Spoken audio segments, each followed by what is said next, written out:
Venus flytrap. The leaf of a Venus flytrap looks like a soap case with a lid. You can also compare them with a pencil box. There are spines on the margin of a leaf. When an insect sits on the leaf, two halves of a leaf clasp together the way lid of a pencil box closes. Once the insect is trapped, Venus flytrap digests the insect. Venus flytrap की जो पत्ती होती है वो साबुन रखने वाले डिब्बे की ढक्कन की तरह होती है। इसकी तुलना आप पेंसिल बॉक्स से भी कर सकते हैं। There are spines on the margin of the leaf. इसके पत्तियों के साथ पत्तियों के मार्जिन पर स्पाइंस होते हैं, यानी कि जो दोनों तरफ ये दिख रहे हैं ना दांत जैसे, वो होते हैं। When an insect sits on the leaf, two halves of a leaf clasp together the way lid of a pencil box was. जब कोई कीड़ा मकोड़ा पत्तियों पर आकर बैठता है तो वो जो उसका दोनों तरफ से जो पत्ती का जो आधा भाग है वो एक साथ पेंसिल बॉक्स के ढक्कन के जैसा उसे पकड़ लेते हैं और बंद कर देते हैं। और एक बार जब वो पकड़ा जाता है, कीड़ा मकोड़ा पकड़ा जाता है, तो वेनस फ्लाई ट्रैप उस कीड़े मकोड़े को खाकर पचा जाता है। ब्लैडर ओट।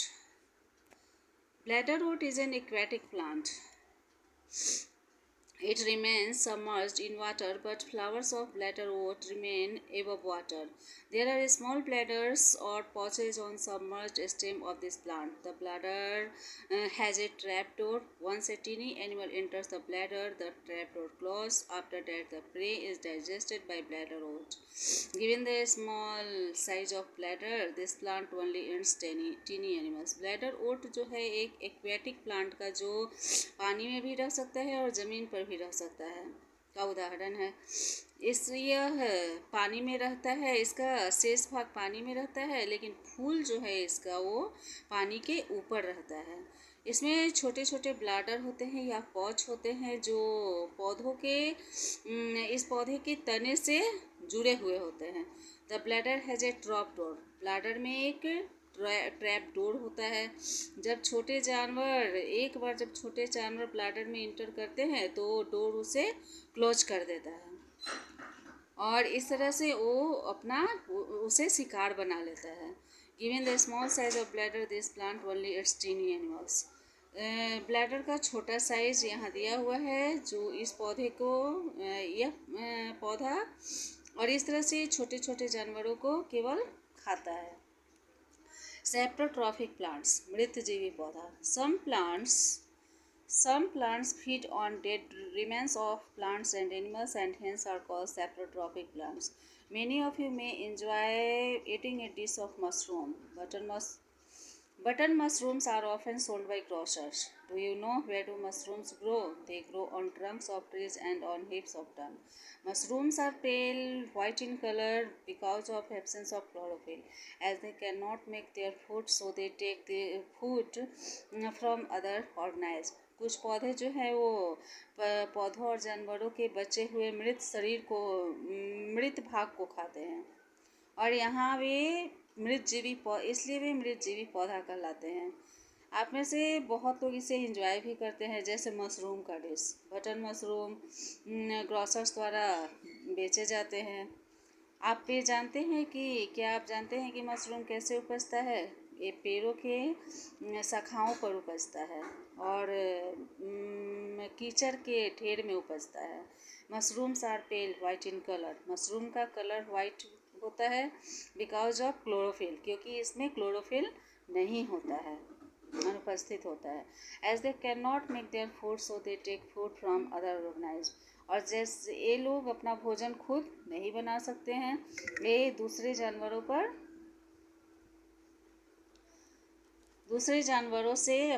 जीवों से अपना भोजन प्राप्त करते हैं। Mushroom is a fungus. Mushroom जो है वो एक फंगस है। Fungi grow on plants and animals. Fungi पौधों और जानवरों पर उपजते हैं। Fungi also grow on fruits, vegetables and many other food items. Fungi फलों पर, सब्जियों पर और दूसरे फूड आइटम पर भी उपजते हैं. When a fruit or vegetable is kept in open from many days, white cotton-like layer develops on it. This layer is made by fungus. Such a layer can also be seen on stale bread. Spores of fungus are present in air. When is when these spores land on a food, they germinate to produce the fungus. जब फलों और सब्जियों को अनेक दिनों तक खुला रखा जाता है तो उस पर वाइट कॉटन के जैसा एक लेयर विकास करने लगता है जो फंगस कहलाता है. जैसे कि ये आप बचे हुए ब्रेड पर भी देख सकते हैं, जैसे वाइट वाइट हो जाता है या ग्रीन टाइप का हो जाता है, तो वो फंगस कहलाता है. फंगस का जो स्पोर होता है वो हवा में मौजूद होता है, कीटाणु उसका हवा में होता है. When these spores land on A food, जब भोजन पर, पृथ्वी पर वो भोजन में आ जाते हैं तो वे फंगस उत्पन्न करते हैं, अंकुरित करने लगते हैं. जैसे आप ये देख सकते हैं कि फंगस किसे कहते हैं. ब्रेड पर जो इस टाइप का जो लग जाता है, एक तरह से इसको अलगे या लाइकेन कहा गया है. और इस तरह से जब एक खाने के पदार्थ पर या फल पर या सब्जी पर या ब्रेड पर या मशरूम में जो होता है उसको फंगस कहते हैं. During rainy season, fungi often grow on sewage and wooden cupboards. Rainy season provides ample amount of moisture and heat for fungi to grow. Rainy season के दौरान फंगी जो है वो सूज पर भी आ जाता है, लगने लगता है, और लकड़ियों के कपबोर्ड पर भी लगने लगता है यदि उसे साफ़ ना किया जाए. रेनी सीजन में बहुत सारे नमी पैदा होते हैं और हीट फॉर गर्मी में फंगी पैदा होते हैं. लाइकेन लाइकेन लाइकेन मतलब भी काई होता है, दाद होता है. जो अलगे होता है वही लाइकेन होता है. If you will go to a forest you may find colourful dish shaped growth on tree trunks. These discs often look like flowers. These are lichens. The lichen is composed of two types of plants, algae and fungi. This relationship between algae and fungi is an example of symbiosis. यदि तुम जंगल में गए होगे तो तुम अलग अलग तरह के बिना सेप के पौधों की शाखाओं को देखे होगे. ये सब जो है वो फूल की तरह तो दिखते हैं लेकिन होते हैं ये लाइकेन कहलाते हैं. ये लाइकेन दो टाइप के पौधों पर दो तरह के लाइकेन होते हैं. एक होता है एल्गे और एक होता है फंगी. ये रिलेशनशिप जो कहलाता है एल्गी और फंगी के बीच में रिलेशनशिप जो है वो सहजीव का है, क्योंकि ये एक ही तरह का जीव है. सिम्बायोसिस, सहजीव. The relationship between two living beings in which both get benefit from each other is called symbiosis. Have you seen tiny birds sitting atop a buffalo? These birds get to eat insects and worms which live on the skin of big animals. The birds get food to eat and the buffalo gets rid of insects and worms. In case of lichen, the fungus takes up water and minerals from the base. The algae use water and minerals to make food through photosynthesis. Thus, both fungus and algae benefit each other. सहजीव जो है वो इस तरह के संबंध को, जो अलगा और फंगी के बीच जो संबंध होता है उसे सहजीवी पदार्थ कहते हैं. दो जीवों के बीच होता है और एक दूसरे का फायदा उठाते हैं, उसी को सहजीव कहते हैं. आपने छोटे छोटे चिड़िया को देखा होगा जो बुफैलो के पीठ पर बैठ जाते हैं या टॉप पे सिर पर बैठ जाते हैं.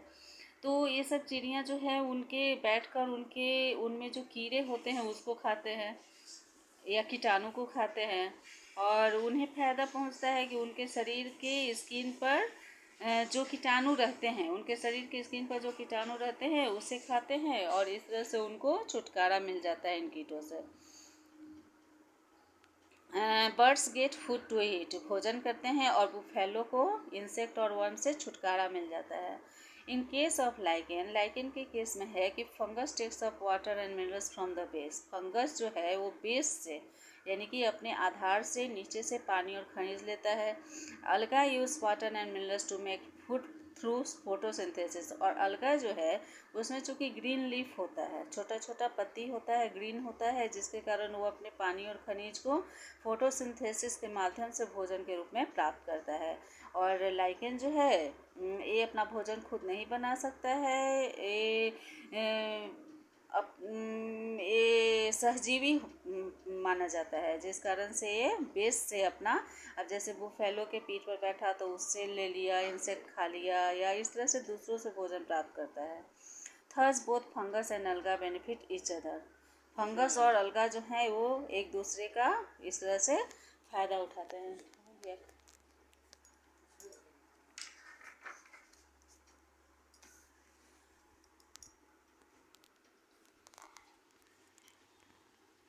Replenishment of nutrients in soil. Sneha's mother is audit all the plants in the flower pots have dried up. She calls the flower seller, who comes with a small bag with a powder in it. The flower seller mixes the powder in soil and tells that plants would become healthy again. Within a few weeks, the plants become green again. Sneha की mother बहुत चिंतित थी। सभी फूल के पौधे जो थे वो सूख गए थे। उन्होंने फ्लावर सेलर को, फूल बेचने वाले को बुलाया। उन्होंने एक बैग में अपना पाउडर लेकर आया और सभी मिट्टी में वो पाउडर को मिक्स कर दिया और उन्हें इसे फिर से इस पौधे को बताया कि अब ये पौधे फिर से हेल्दी हो जाएंगे, तरोताज़ा हो जाएंगे। कुछ सप्ताह के बाद पौधे जो है वो फिर से ग्रीन हो गए। Plants take up many minerals from soil. After a few crops the nutrients in soil get depleted, hence there is a need for replenishment of nutrients in soil. Plants को जो है वो मिट्टी से बहुत सारे खनिज लेते हैं। कुछ समय बाद उनमें मिट्टी में पोषक तत्व की कमी हो जाती है, जिसके कारण उनको फिर से मिट्टी में पोषक तत्व डालना पड़ता है, जो कैसे डलाता है, खाद के माध्यम से या पाउडर के माध्यम से, इस तरह से छिड़काव करके उसमें फिर से उर्वरकता पैदा की जाती है। You have read that plants need nitrogen to make protein. The nitrogen containing minerals in soil gets depleted by plants. Some bacteria and fungi help in nitrogen fixation in soil. Conversion of gaseous nitrogen into nitrogenous substances in soil is called nitrogen fixation. आपने पढ़ा कि पौधों को protein बनाने के लिए nitrogen की ज़रूरत होती है। नाइट्रोजन में मिनरल होता है, मिट्टी में मिनरल में नाइट्रोजन रहता है, जो पौधे के एक बार पौधे जब उपज जाते हैं तो खाली हो जाता है। तो कुछ बैक्टीरिया और फंगी जो है वो मिट्टी में नाइट्रोजन फिक्स करने में मदद करते हैं, फिर से नाइट्रोजन उसमें फिक्स करने में मदद करते हैं। तो गैसियस नाइट्रोजनस सबस्टांस को मिट्टी में गैसियस नाइट्रोजन से नाइट्रोजनस सबस्टांस में कन्वर्जन करने को नाइट्रोजन फिक्सेशन कहते हैं। चूँकि हमारे एटमॉस्फेयर में नाइट्रोजन है जो गैसियस है, तो उसे मिट्टी में ताकि वो पौधों में प्रोटीन के लिए पौधों को प्राप्त हो सके, इसलिए उसे कन्वर्जन करना पड़ता है, जिसे नाइट्रोजन फिक्सेशन कहते हैं। A bacterium rhizobium lives in root nodules of leguminous plants. एक बैक्टीरिया है राइजोबियम, जो पौधों की फलिका में, जो ये जैसे यहाँ पर दिख रहा है ना, ये जो दिख रहा है इसी को लेगुमिनियस कहते हैं। ये जो दिख रहा है ना, ये सब को लेगुमिनियस कहते हैं, जिसमें क्या होता है, उसके नूडल्स जड़ में राइजोबियम होता है। पी, ग्राम, मूंग, पीनट इटीसी इसके एग्जाम्पल है, फलिका के एग्जाम्पल हैं।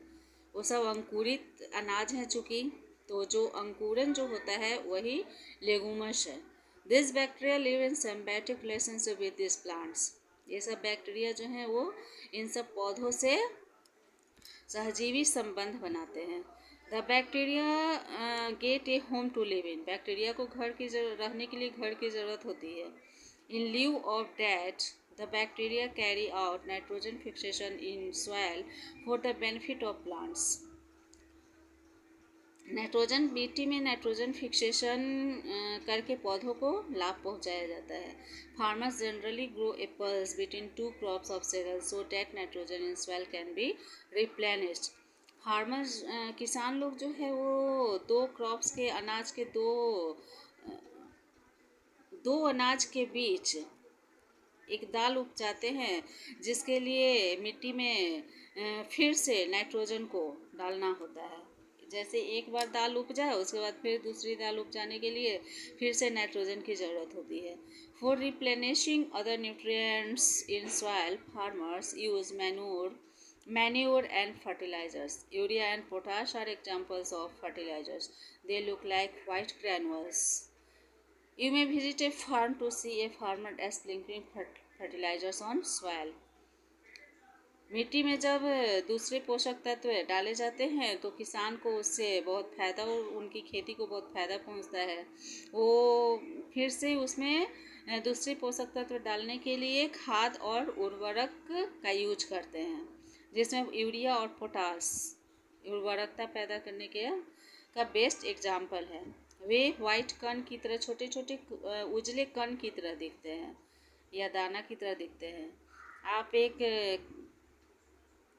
आपको यदि देखने की इच्छा हो तो आप किसान के पास जाकर जैसे वो मिट्टी में उर्वरक का छिड़काव करते हैं, आप वो देख सकते हैं। इसका मैंने कुछ वर्ड मीनिंग भी लिखे हैं, जो यदि आप लिखना चाहें तो आप लिख सकते हैं और पर डे 10 मीनिंग याद कर सकते हैं। मेरा लेट हो रहा ना, 7:15 हो गया।